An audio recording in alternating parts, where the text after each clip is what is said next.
तो यार जो न्यू आया है मेरे इस चैनल पे तो उससे रिक्वेस्ट है यार मेरे चैनल को सब्सक्राइब कर लो और बेल के आइकन पर क्लिक कर लो ताकि हर आने वाली वीडियो का नोटिफिकेशन आपको मिल सके। हेलो फ्रेंड्स, स्वागत है आपका इंडियन एजुकेशन पावर में। आज हम देखेंगे कि प्रश्नावली 1.2 के प्रश्नों को कैसे हल कर सकते हैं। यहाँ पर सबसे पहले हम लोग पहले प्रश्न को हल करेंगे। तो पहले प्रश्न को चलिए शुरू करते हैं हल करना। पहला प्रश्न में लिखा है, निम्नलिखित संख्याओं को अभाज्य गुणनखंडों के गुणनफल के रूप में व्यक्त कीजिए। इन सब का जो है अभाज्य गुणनखंड करना है। तो पहला हम लोग करते हैं प्रश्न पहले का, जो है प्रश्न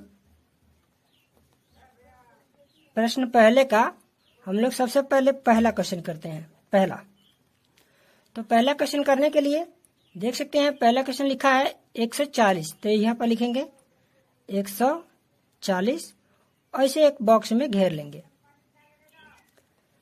इसका हम लोग गुणनखंड वृक्ष करेंगे। तो गुणनखंड वृक्ष यदि आप लोगों को अच्छे से नहीं आता है तो डिस्क्रिप्शन बॉक्स में चेक कर सकते हैं।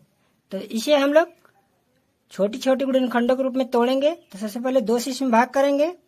तो 2 से भाग करेंगे इसमें, तो ये हो जाएगा 70। अब इन दोनों को अलग अलग बॉक्स में ऐसे रख लेना है, ऐसे, और इन दोनों को ऐसे मिला देना है। तो ये हो जाएगा गुणनखंड वृक्ष। अब 70 का इसी तरह करते हैं। तो 70 में भी 2 से भाग करेंगे तो ये हो जाएगा 35। अब मैं इन दोनों को भी एक बॉक्स में ऐसे घेर लेता हूँ, रख लेता हूँ और इसको ऐसे कर देता हूँ। अब 35 का करूँगा गुणनखंड, तो हो जाएगा 5 और 7 हो जाएगा 5 7 35। यहाँ पर मैं इन सबको दोनों को बॉक्स में घेर लेता हूँ। तो ये हो गया इसका गुणनखंड वृक्ष। अब हम लोग इसका अभाज्य गुणनखंड लिखेंगे। तो लिखेंगे 140 बराबर इन जो ये छोटे छोटे बॉक्स हैं इन्हीं को हम लोग गुणनखंड के रूप में लिखेंगे। तो 2 गुणे 2 गुणे 5 गुणे 7। अब इसका अभाज्य गुणनखंड लिखना है तो घात के रूप में भी लिख सकते हैं। तो 2 जो है 2 बार आया है तो इसको लिखेंगे 2 पे 2 घात गुणे 5 गुणे 7। ये जो है पहले क्वेश्चन का पहला जो है आंसर आ गया। तो ये हल हो चुका है, यही होगा अभाज्य गुणनखंड। अब हम लोग दूसरा देखते हैं।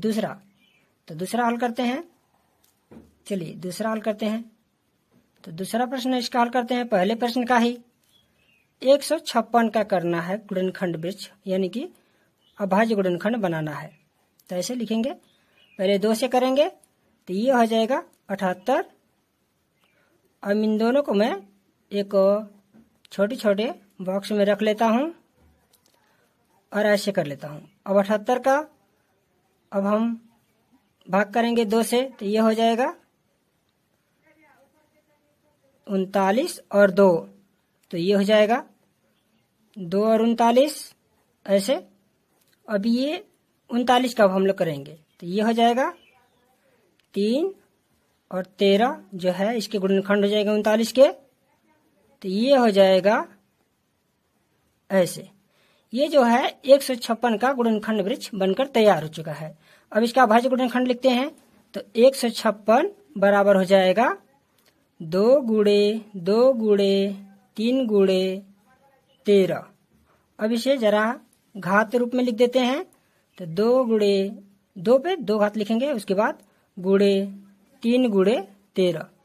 ये जो आंसर आया है यही जो है 156 का अभाज्य गुणनखंड है। अब तीसरा प्रश्न को देखते हैं।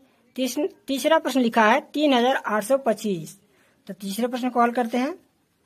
3825 का लिखेंगे 3825। अब इसका हमें करना है अभाज्य गुणनखंड। तो सबसे पहले इसे 3 से कटाते हैं क्योंकि यह 2 से विभाजित नहीं होगा। तो ये हो जाएगा 1275। अब जो है हम क्या करेंगे, अब 1275 का गुणनखंड करेंगे। तो इसे भी 3 से भाग कर देता हूँ, विभाजित कर देता हूँ।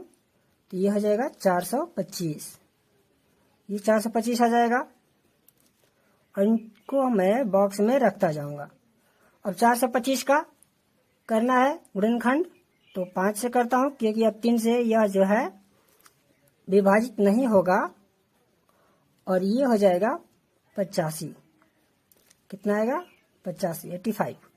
अब 85 का करते हैं तो ये हो जाएगा 5 से कट जाएगा, तो ये हो जाएगा 17 बार 5 से विभाजित होगा और ये इसका गुणनखंड वृक्ष तैयार हो चुका है।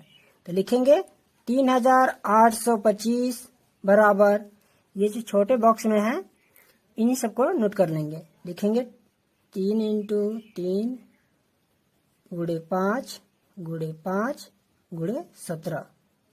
यहाँ पर देख सकते हैं कि 3825 का गुणनखंड करने पर 3 2 बार आया है, तो लिखेंगे 3 पे 2 घात और 5 जो है 2 बार आया है, तो लिखेंगे 5 पे 2 घात × 17। यह जो हो गया इसका अभाज्य गुणनखंड हो गया। अब चौथा प्रश्न देखते हैं। चौथा प्रश्न लिखा है 5005। तो 5005 का अब हम लोग करेंगे गुणनखंड वृक्ष बनाते हुए हल करेंगे। चलिए करते हैं इसका, इसे मैं अलग कर लेता हूं। अब हम चौथा प्रश्न करेंगे। ये तीसरा था, अब ये चौथा जो है लिखा है 5005। लिखेंगे 5005। अब इसे विभाजित करेंगे 5 से कि यह 2 और 3 से विभाजित नहीं होगा। तो 5 से विभाजित अगर करेंगे तो ये हो जाएगा कितना? 1001 हो जाएगा यह। अब 1001 को विभाजित करना है, यानी कि इसे कटाना है, भाग देना है, तो 7 से करते हैं तो आंसर आएगा इसका 143। इसे मैं भी एक बॉक्स में रख कर ऐसे नोट कर लूंगा। अब 143 का गुणनखंड वृक्ष बनाते हुए 11 से भाग करेंगे तो इसका आंसर आ जाएगा 13 आ जाएगा।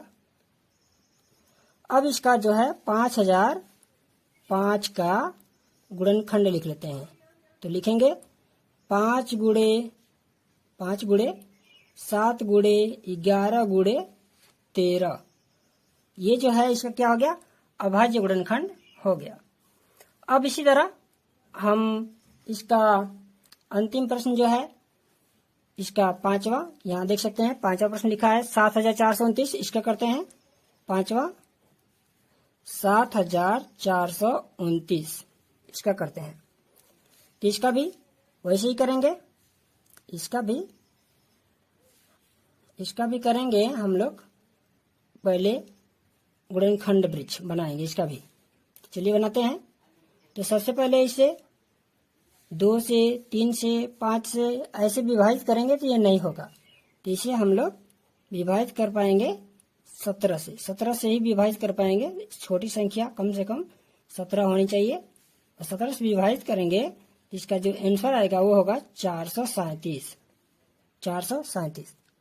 अब 437 को विभाजित करते हैं तो ये विभाजित होगी 19 से विभाजित हो जाएगा और आंसर जो आएगा वो आएगा 23 आ जाएगा। ऐसे ये जो हो गया इसका अभाज्य गुणनखंड हो चुका है, गुणनखंड वृक्ष बन चुका है।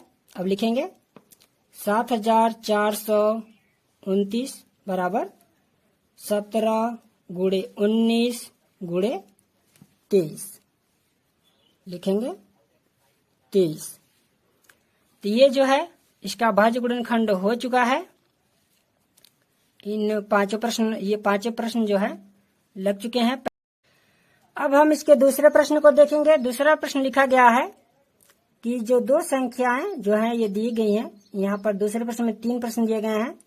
तो लिखा गया है पूर्णांकों के निम्नलिखित युग्मों के एचसीएफ और एलसीएम ज्ञात कीजिए तथा इनकी जांच कीजिए कि 2 संख्याओं का गुणनफल एचसीएफ इंटू एलसीएम है। तो यानी कि इन जो ये प्रश्न दिए गए हैं इसका पहले एलसीएम एचसीएफ निकालना होगा और फिर जांच करना होगा कि इनका जो गुणनफल जो होगा एलसीएम एचसीएफ के गुणनफल के बराबर होगा। तो सबसे पहले प्रश्न को करते हैं। प्रश्न 2 का पहला प्रश्न, दूसरे का पहला करते हैं। पहला प्रश्न 26 और 91। तो 26 और 91 है, तो हम लोग क्या करेंगे, 26 का पहले गुणनखंड वृक्ष बना लेंगे ऐसे। तो ये हो जाएगा 2 और 13। ये जो है इसका अभाज्य गुणनखंड हम कर चुके हैं। इसका अभाज्य गुणनखंड होगा 26 का 2 गुणे 13, ये अभाज्य गुणनखंड हो गया। और इसी तरह जो लिखा है 91, तो यहाँ पर लिखेंगे तथा 91 लिख लेंगे ऐसे, और 91 का भी गुणनखंड वृक्ष कर लेंगे ऐसे। तो ये होगा 7 से इसे विभाजित कर देंगे तो हो जाएगा 13। 13 7 91 होगा तो होता है, तो 91 का हो जाएगा 7 गुणे 13। अब हमें इसका एलसीएम निकालना है, तो लिखेंगे 26 तथा 91 का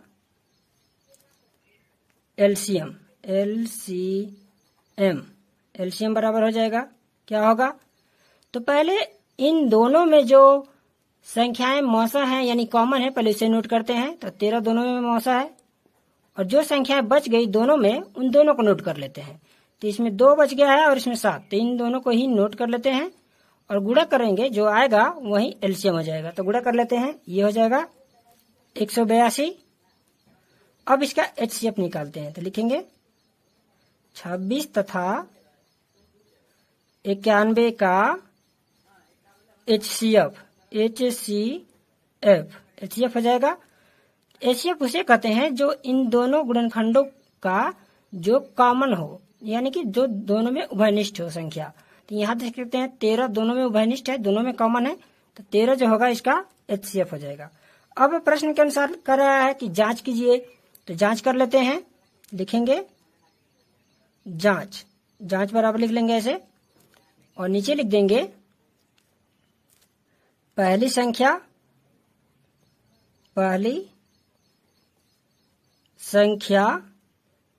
गुणे दूसरी संख्या बराबर एचसीएफ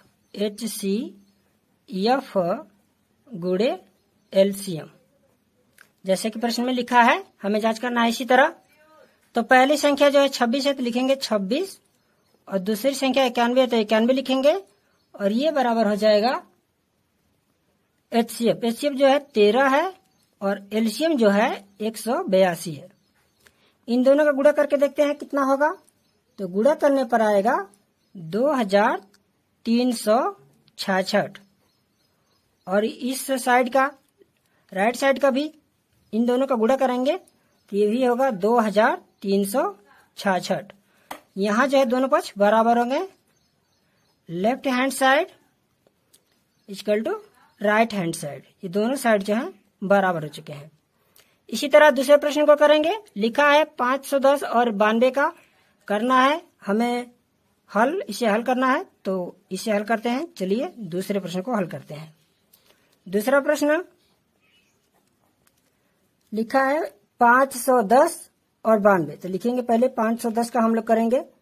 510 का पहले निकालेंगे गुणनखंड वृक्ष, तो करते हैं पहले 2 से इसे डिवाइड करते हैं, तो ये हो जाएगा 255 हो जाएगा। इसे बॉक्स में ऐसे घेर लेंगे और गुणनखंड वृक्ष ऐसे बना लेंगे। अब 255 के करेंगे तो ये होगा, 3 से भाग करेंगे इसमें तो आएगा 85। इसे भी बॉक्स में ऐसे घेर लेते हैं और गुणनखंड वृक्ष तैयार करते रहेंगे हम लोग। 85 का भी गुणनखंड वृक्ष करते हैं तो ये होगा 5 और 7, क्योंकि 17 × 5 = 85 होता है। 5 से भाग करेंगे, विभाजित करेंगे तो 17 आंसर आ जाएगा। ये जो है गुणनखंड वृक्ष बनकर तैयार हो चुका है। दूसरे प्रश्न का यहाँ लिखेंगे तथा जो है क्यों लिख रहा हूं, क्योंकि अभी इसमें 92 का भी गुणनखंड वृक्ष बनाना है। तो 92 का बनाते हैं, 92 का गुणनखंड वृक्ष बना लेते हैं जल्दी जल्दी। ये जो हो जाएगा 2 से पहले डिवाइड करेंगे तो होगा 46 और इसे मैं गुणन ऐसे बॉक्स में रखते हुए गुणनखंड वृक्ष बना लेता हूं। फिर 2 से डिवाइड करेंगे तो हो जाएगा 23 और इसका भी गुणनखंड वृक्ष बनकर जो है तैयार हो चुका है। अब जो है 510 का यदि अभाज्य गुणनखंड करेंगे हम लोग 510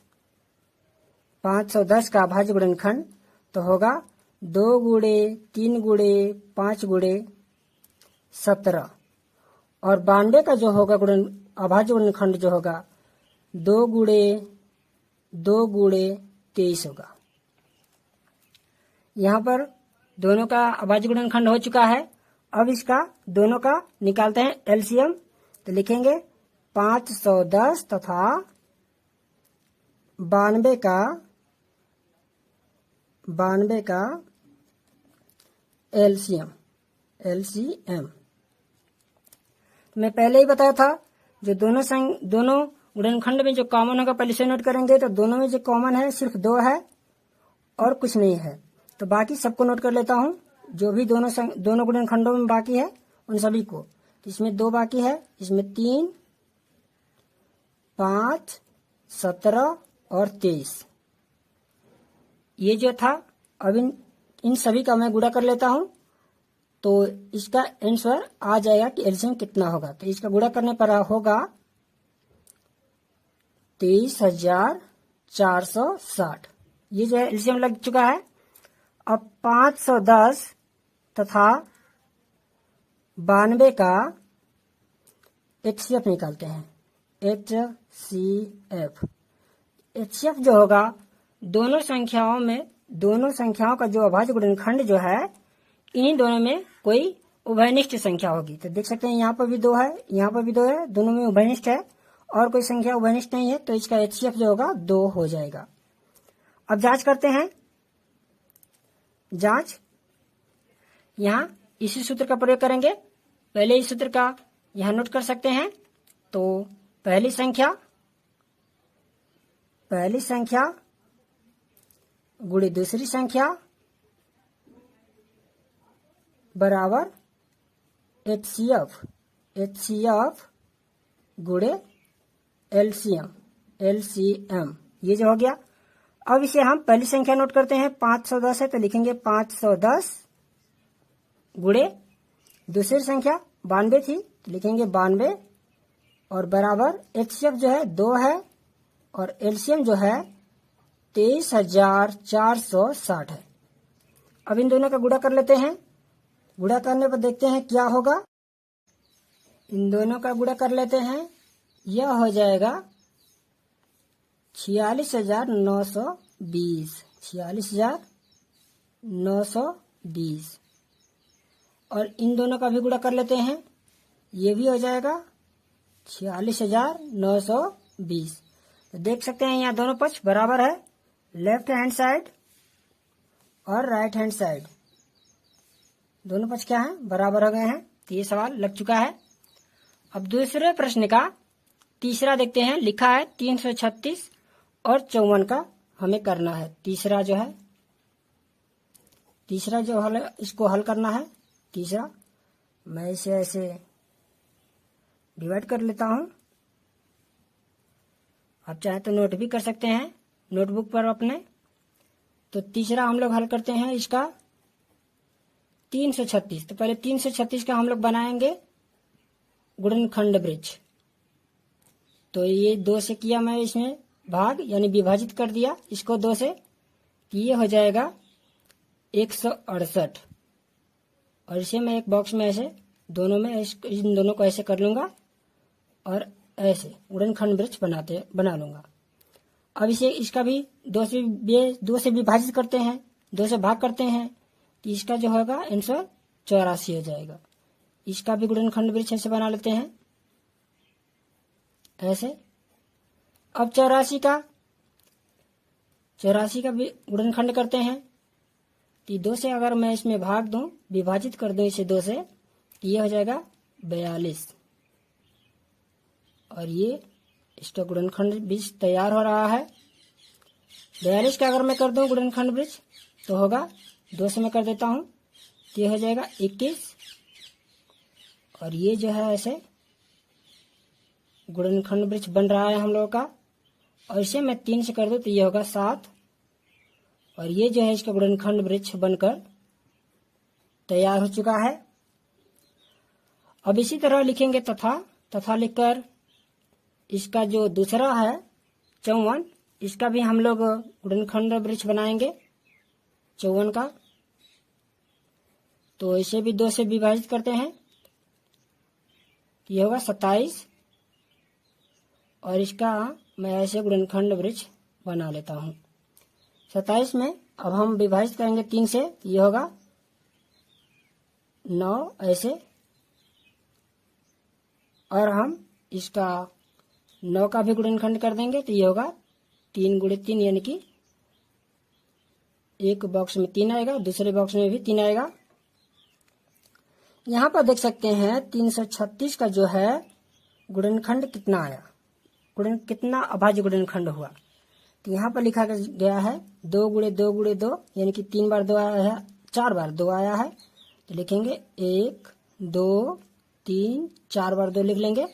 उसके बाद 3 और 7 है, 3 और 7 ये जो है किसके अभाज्य गुणनखंड है, 336 के। इसे घात रूप में भी लिख सकते हैं। और 54 का जो है कितना आया है, इसका आया है 2 गुणे, यहाँ पर देख सकते हैं 3 जो है 3 बार लिखा गया गुणनखंड हुआ है। लिखेंगे 3 गुणे 3 गुणे 3, ऐसे हो जाएगा। इसे इन दोनों को घात रूप में भी लिख सकते हैं। तो चलिए निकालते हैं इन दोनों का एलसीएम। तो लिखेंगे 336 तथा 54 का एलसीएम, तो एलसीएम बराबर हो जाएगा। पहले ही कहा था कि इन दोनों में उन संख्याओं को नोट करेंगे जो दोनों में क्या हो, कॉमन हो, मासा हो, यानी कि उभयनिष्ठ हो। तो देखते हैं 2 इसमें भी है और इसमें भी है, तो 2 लिखेंगे पहले। उसके बाद 3 इसमें एक बार है और इसमें भी एक बार है, तो इसको लिख लेंगे। अब कोई भी संख्या दोनों में मैच नहीं कर रही है, दोनों में नहीं है, तो जितनी भी संख्याएं बची हैं इन जो 2 और 3 को छोड़कर इन दोनों में से उन सभी को नोट कर लेंगे। तो 2 3 छोड़ दूं तो इसमें 3 जो है अभी 2 बार बाकी है। और इसमें से अगर मैं इस 2 और 3 को छोड़ दूं तो 2 जो है 3 बार है, अभी 2 जो है कितने बार है, 3 बार, और 1 बार अभी 7 है इसमें। अब इन सबका गुणा कर लेंगे तो एलसीएम प्राप्त हो जाएगा। तो गुणा करते हैं, ये हो जाएगा, इसका गुणा करने पर होगा 3024। ये जो है 336 और 54 का एलसीएम लग चुका है। अब हम 336 तथा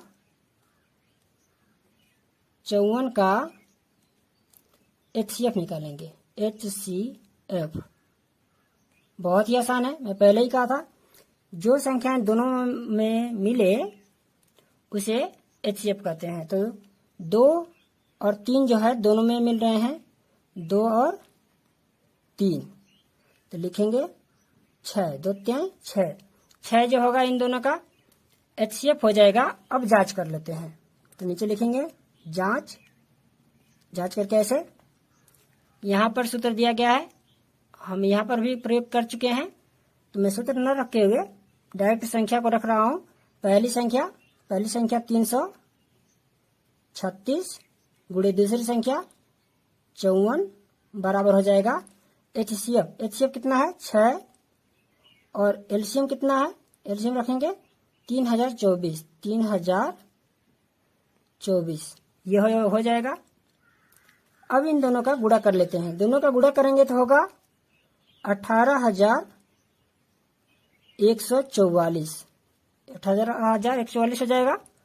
और इन 6 और 3024 का गुणा करेंगे तो ये भी जो होगा कितना होगा, 18,144। यहाँ पर देख सकते हैं दोनों पक्ष क्या है, दोनों पक्ष बराबर हैं। तो ये हो जाएगा left hand side equal to right hand side. तो ये जो है दूसरा प्रश्न लग चुका है। अब हम तीसरे प्रश्न को हल करेंगे। तीसरा प्रश्न लिखा गया है, अभाज्य गुणनखंड विधि द्वारा निम्नलिखित पूर्णांकों के एचसीएफ और एलसीएम ज्ञात कीजिए। यानी कि एलसीएम और एचसीएफ निकालना है। तो तीसरा प्रश्न करते हैं और तीसरे का पहला प्रश्न देखते हैं कैसे करेंगे। तो पहले इन तीनों का 12, 15 और 21 का हमें अभाज्य गुणनखंड निकालना होगा। तो 12 का, 15 का और 21 का, इन तीनों का अभाज्य गुणनखंड कर लेते हैं। चलिए, बहुत ही आसानी से हो जाएगा। 12 का गुणनखंड करेंगे तो होगा 2 गुणे 2 गुणे 3, और 15 का हो जाएगा 3 गुणे 5, और 21 का हो जाएगा 3 गुणे 7। अब इसका एलसीएम निकालते हैं। तो होगा 12, 15 तथा 21 का एलसीएम लिखेंगे। एलसीएम बराबर, तो मैं पहले ही बता चुका हूं, इन तीनों में जो कॉमन संख्या है पहले उसे नोट करेंगे। तो कॉमन संख्या जो है 3 है, और बाकी जितनी भी संख्याएं बची हैं तीनों गुणनखंड में, 12, 15 और 21 के तीनों गुणनखंडों में जितनी बची हैं सभी को नोट कर लेंगे। तो यहाँ 2 जो है 2 बार है। उसके बाद जो है अगला जो है क्या है, अगला यहाँ देख सकते हैं। अगला जो है यहाँ हम नोट करेंगे 5 को और 7 को। इसका हम गुणा कर देंगे। तो गुणा करने पर एलसीएम कितना हो जाएगा, ये हो जाएगा 420। तो एलसीएम हम लोग को प्राप्त हो चुका है। अब हम लोग निकालेंगे एचसीएफ। लिखेंगे 12, 15 तथा 21 का एचसीएफ जो है ढूंढते हैं। तो जो इन तीनों गुणनखंडों में मौजूद होगा वही एचसीएफ कहलाएगा। तो देख सकते हैं पहले वाले में भी 3 है, दूसरे वाले गुणनखंड में भी 3, और तीसरे गुणनखंड वाले में भी 3 मौजूद है। तो इसका एचसीएफ जो होगा 3 हो जाएगा। इसी तरह दूसरे प्रश्न को करते हैं। तीसरे का जो दूसरा प्रश्न है यहाँ पर लिखा गया है, 17, 23 और 29 का निकालना है एलसीएम एचसीएफ दूसरा प्रश्न का। तो 17 का हम लोग गुणनखंड कर लेते हैं। 17 जो है अभाज्य संख्या है, तो इसके सिर्फ 2 ही गुणनखंड होंगे, 1 गुणे 17। उसी तरह 23 का गुणनखंड हम लोग करेंगे, अभाज्य गुणनखंड तो होगा 1 गुणे 23 का, यहाँ 23 का होगा 23, तो 1 गुणे हो जाएगा 23, और यहाँ 29 का जो है गुणनखंड करेंगे तो ये होगा 1 गुणे 29। अब हम लोग इसका निकालेंगे एलसीएम। तो लिखेंगे 17, 23 तथा 29 का एलसीएम बराबर हो जाएगा। यहाँ देख सकते हैं सभी में जो है 1 कॉमन है, और उसके बाद कोई संख्या कॉमन नहीं है। तो लिख लेंगे इन तीनों को 17 गुणे 23 गुणे 29। अब हम क्या करेंगे, इन सभी का गुणा कर देंगे तो एलसीएम प्राप्त हो जाएगा। तो गुणा कर लेते हैं। गुणा करने पर होगा 11,339। ये जो है एलसीएम निकल चुका है। अब हम लोग इसका एचसीएफ निकालते हैं। तो एचसीएफ निकालते हैं, देखते हैं एचसीएफ क्या होगा। यहाँ देख सकते हैं इसका जो एचसीएफ होगा वह जो होगा, लिख लेते हैं 17, 23 तथा 29 का एचसीएफ क्या होगा एचसीएफ। इसका एचसीएफ जो होगा देख सकते हैं तीनों गुणनखंड में कौन सी संख्या है कॉमन, तो 1 है, तो इसका एचसीएफ 1 हो जाएगा। इसी तरह तीसरा प्रश्न जो है कर लेते हैं। तीसरे प्रश्न का तीसरा जो है कह रहा है कि 8, 9 और 25 का एलसीएम एचसीएफ ज्ञात कीजिए। तो तीसरा प्रश्न करते हैं यहाँ पर। तीसरा प्रश्न तो पहले 8 का गुणनखंड करेंगे, 2 गुणे 2 गुणे 2। 9 का गुणनखंड कर लेंगे अभाज्य गुणनखंड, 3 गुणे 3 होगा। और 25 का गुणनखंड करेंगे तो ये हो जाएगा 5 गुणे 5। अब हमें इन तीनों का एलसीएम एचसीएफ निकालना है। तो लिखेंगे 8, 9 तथा 25 का एलसीएम तो एलसीएम जो हो जाएगा, देखते हैं तीनों में कोई ऐसी संख्या नहीं है जो कॉमन है। तो यहाँ पर एक जो है अपने मन से इंटू में लगा सकते हैं, जिससे संख्या में कोई परिवर्तन नहीं आएगा। तो एक संख्या है जो सभी में कॉमन मिल जाएगा, वो है 1। उसके बाद जितनी संख्या है सबको नोट कर लेंगे। तो 2 जो है 3 बार है, तो 2 को नोट कर लेते हैं 3 बार। उसके बाद 3 जो है 2 बार है, 3 जो है 2 बार। और 5 जो है वो भी 2 बार है। इन सब का गुणा कर लेते हैं तो ये हो जाएगा 1800। ये जो होगा एलसीएम हो जाएगा। अब हम लोग एचसीएफ निकालते हैं। 8, 9 तथा 25 का एचसीएफ निकालते हैं। एचसीएफ आप लोग जानते हैं कि तीनों गुणनखंड में कोई संख्या कॉमन होनी चाहिए, मौजूद होनी चाहिए। तो यहाँ पर देख सकते हैं 1 जो है सभी गुणनखंड में मौजूद है, तो इसका एचसीएफ जो होगा 1 हो। अब हम चौथे प्रश्न को हल करेंगे। ये रहा चौथा प्रश्न, देख सकते हैं लिखा गया है एचसीएफ जो है 306 और 657 का दिया गया है 9 और इसका एलसीएम ज्ञात करना है। तो सबसे पहले नोट करेंगे पहली संख्या क्या दिया गया है। पहली जो संख्या जो है वो है 306। और दूसरी संख्या तो लिखेंगे दूसरी संख्या बराबर 657। और इसका एचसीएफ दे दीजिए, इसमें दिया गया है एचसीएफ जो है 9। इसका एलसीएम ज्ञात करना है। तो हमें पहले से ही पता है एक सूत्र, चूंकि पहली संख्या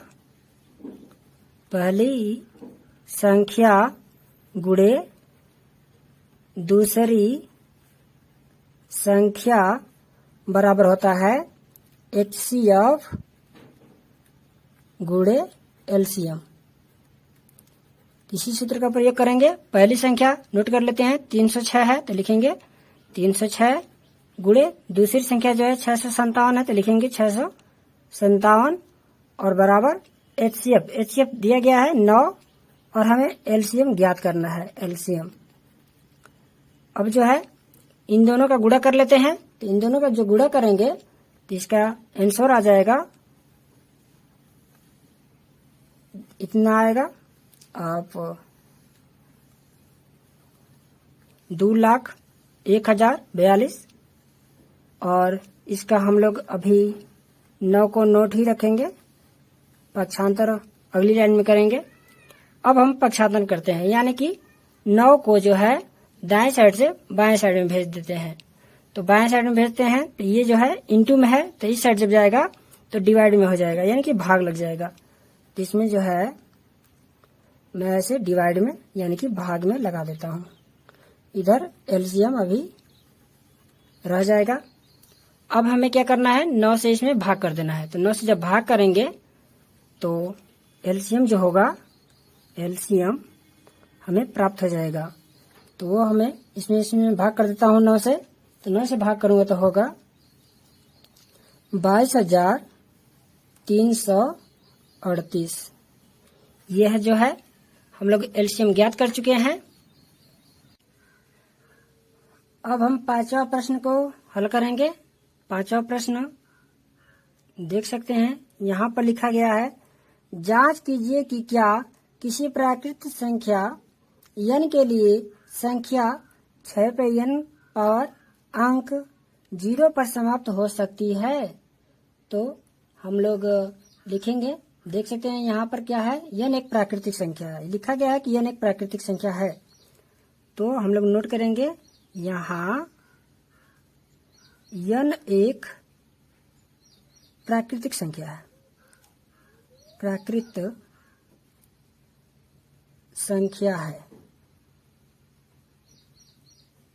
अब हम लोग मानेंगे, माना 6 पे n घात जो है अंक 0 पर समाप्त होती है, समाप्त होती है, जैसा कि प्रश्न में भी दिया गया है 0 पर समाप्त होती है। तो ये हो जाएगा। अब हम लोग लिखेंगे, क्योंकि हम लोग जानते हैं कि अगर कोई संख्या 0 पर समाप्त होती है, लास्ट में अगर कोई सी संख्या की 0 होता है तो वो 5 से विभाज्य होती है। तो लिखेंगे क्योंकि 6 पे n घात अगर संख्या है तो 5 से क्या होगी, संख्या 5 से विभाज्य होगी, विभाज्य है। परंतु बात यह है, परंतु 6 के विभाज्य जो गुणनखंड होते हैं, 6 के जो विभाज्य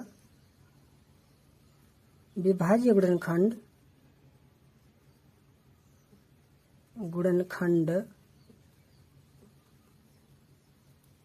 2 और 3 होते हैं, 2 और 3 होते हैं। हम लोग जानते हैं कि 6 के जो विभाज्य होते हैं, किसी विभाजित होती है तो 2 और 3 से विभाजित होती है। तो वहीं लिखा गया है कि 6 के विभाज्य गुणनखंड जो है कौन है, 2 और 3। तो अब लिखेंगे, इसलिए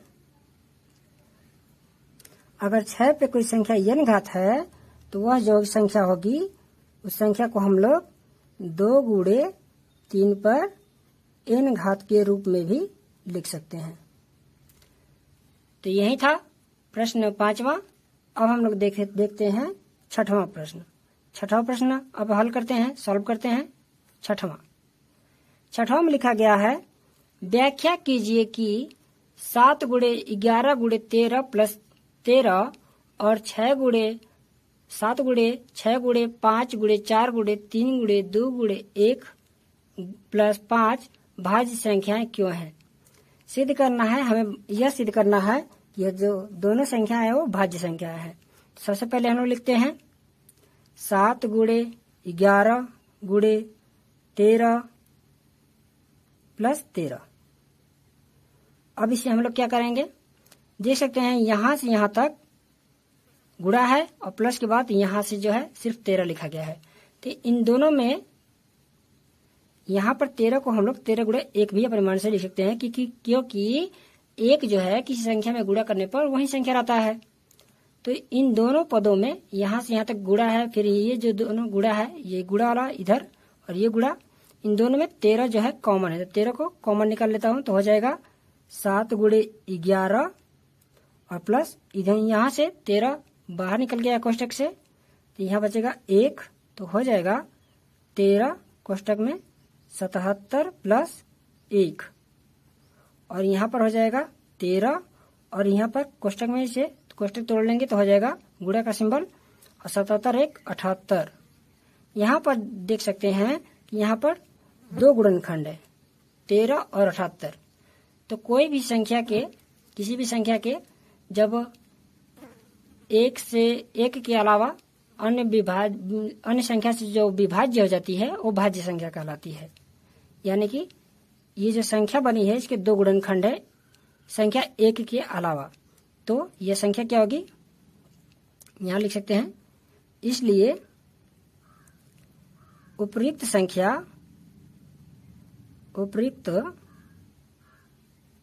उपर्युक्त संख्या भाज्य संख्या होगी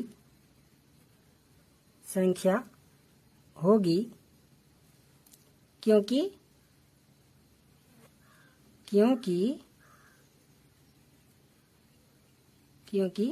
संख्या 13 से विभाज्य है। इसी प्रकार अब हम लोग इस संख्या को भी जांच करते हैं कि यह संख्या भाज्य है कि नहीं। तो लिखा गया है, लिखेंगे, चूंकि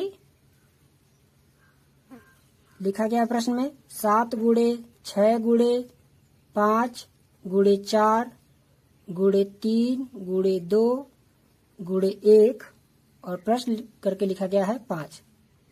यहाँ भी 5 के साइड में हम लोग 1 इंटू कर सकते हैं, क्योंकि 1 जो है किसी संख्या में गुणा करने पर संख्या वही रहती है। अब यहाँ से हम लोग इन दोनों पदों में से, मतलब इन दोनों में से हम लोग 1 कॉमन ले लेंगे, 5 कॉमन ले लेंगे, क्योंकि दोनों में 5 जो है, तो 5 ले लेते हैं। तो यहाँ बचेगा 7 गुणे 6 गुणे 4 गुणे 3 गुणे 2 गुणे 1 और प्लस 1। अब हम लोग क्या करेंगे, अब हमें इन सभी संख्याओं का गुणा कर लेना है यहाँ तक। तो गुणा कर लेते हैं इन सभी का। तो इन सब का गुणा करने पर आ जाएगा 1008 और प्लस अभी 1 बाकी है, इसे भी प्लस करेंगे। तो ये हो जाएगा 5 और कोष्टक में हो जाएगा 1009। यहाँ पर देख सकते हैं, इसे इंटू के रूप में लिख सकते हैं। तो यहाँ पर देख सकते हैं, यहाँ पर भी 2 गुणनखंड प्राप्त हो गए हैं। तो लिखेंगे, इसलिए संख्या भाज्य संख्या होगी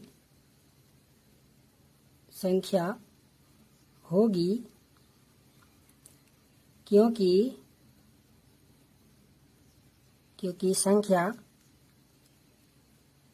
संख्या 5 से विभाज्य है।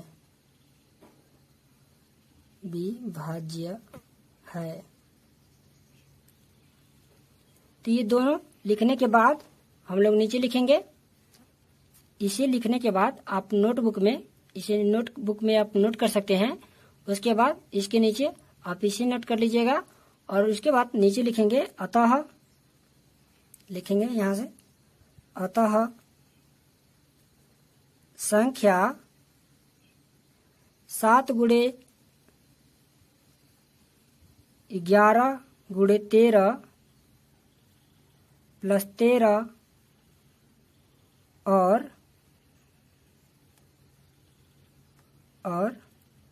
7 गुणे 6 गुणे 5 गुणे 4 गुणे 3 गुणे 2 गुणे 1 प्लस 5 एक भाज्य संख्या है। एक भाज्य संख्या है। ये सिद्ध करना था और यहाँ सिद्ध होता है कि ये जो दोनों संख्याएं जो हैं, प्रश्न की दोनों संख्याएं जो हैं, ये क्या है, भाज्य संख्याएं हैं। अब हम 7वां प्रश्न को हल करेंगे। चलिए शुरू करते हैं 7वां प्रश्न। प्रश्न में लिखा गया है, किसी खेल के मैदान के चारों ओर वृत्ताकार पथ है। इस मैदान का एक चक्कर लगाने में सोनिया को 18 मिनट लगते हैं, जबकि इसी दौरान का एक चक्कर लगाने में रवि को 12 मिनट लगते हैं। मान लीजिए वे दोनों एक ही स्थान और एक ही समय पर चलना प्रारंभ करके एक ही दिशा में चलते हैं। कितने समय बाद वे पुनः प्रारंभिक स्थान पर मिलेंगे। तो ये था प्रश्न। तो अब हम लोग हल करते हैं।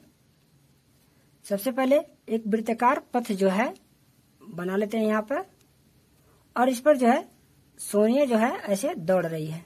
सोनिया यहाँ पर सोनिया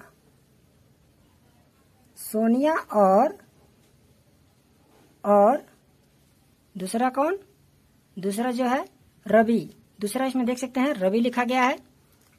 सोनिया और रवि एक साथ दौड़ना प्रारंभ करते हैं, लेकिन सोनिया कितने लगते हैं 18 मिनट और रवि को 12 मिनट। तो लिखते हैं एक चक्कर लगाने में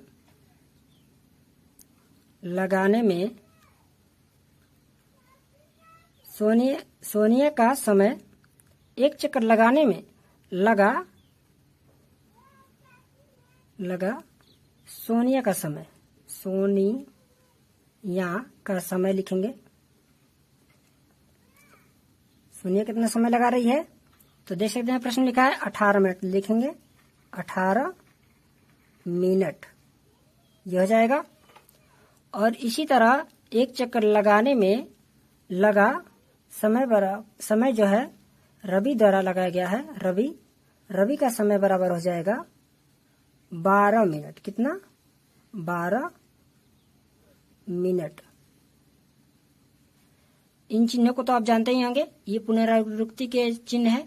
जो ऊपर के जो वर्ड लिखे हैं, जो वाक्य लिखे हैं, ये सब लिखे हैं, उन्हीं को दोबारा लिखा जाता है तो उसको पुनरावृत्ति चिन्ह कहते हैं। ये पुनरावृत्ति चिन्ह है। तो अब हम लोग लिखेंगे, प्रश्न को हल करते हुए आगे लिखेंगे। चूंकि 18 और 12 का एलसीएम जो होगा, एलसीएम के समान समय के बाद वे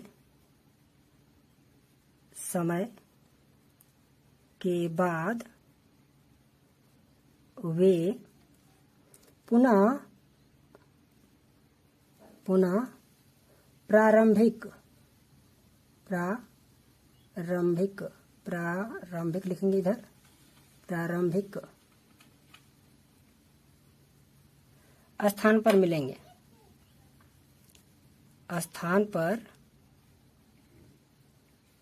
मिलेंगे, यानी कि जब हम लोग 18 और 12 का एलसीएम निकाल लेंगे तो जो आंसर आएगा उतने ही समय के बाद ये दोनों दोबारा प्रारंभिक स्थान पर मिल जाएंगे, यहाँ पर मिलेंगे। ये प्रारंभिक स्थान है। तो दोनों का 12 और 18 का एलसीएम निकालते हैं तो 12 का हम लोग अभाज्य गुणनखंड कर लेंगे। तो 12 का अभाज्य गुणनखंड जो होगा 2 गुणे 3 हो जाएगा, और 18 का कर लेंगे तो 2 गुणे हो जाएगा इसका 3 गुणे 3। अब नीचे लिखेंगे 12 तथा 18 का एलसीएम, इसका एलसीएम हम लोग निकालेंगे तो एलसीएम बराबर हो जाएगा, देख सकते हैं पहले ही कई क्वेश्चन हम लोग कर चुके हैं। पहले उन संख्या को ढूंढेंगे जो दोनों में कॉमन होता है। यहाँ पर 2 जो है दोनों में है तो 2 पहले लिखेंगे, और इसे छोड़कर, इस जोड़े को छोड़कर बाकी सभी को नोट करेंगे। तो यहाँ पर 2 एक और है तो इसे नोट कर लेंगे। 3 हम लोग 2 बार नोट करेंगे, क्योंकि अधिकतम संख्या को नोट किया जाता है, किसी भी गुणनखंड के अधिकतम संख्या को नोट किया जाता है। तो इस गुणनखंड में 3 जो है 2 बार लिखा गया है और यहाँ 1 बार, तो यहाँ 2 बार लिखा गया है, तो यहाँ इसको हम लोग नोट कर लेंगे। अब इसे हम लोग कर लेते हैं हल। तो इसे हल करेंगे तो हो जाएगा 36। तो नीचे लिखेंगे अतः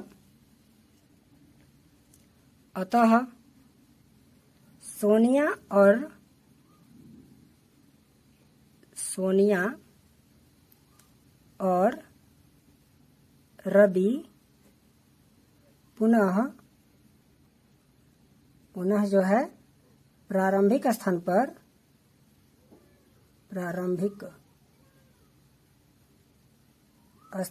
पर 36 मिनट बाद मिलेंगे, 36 मिनट बाद मिलेंगे।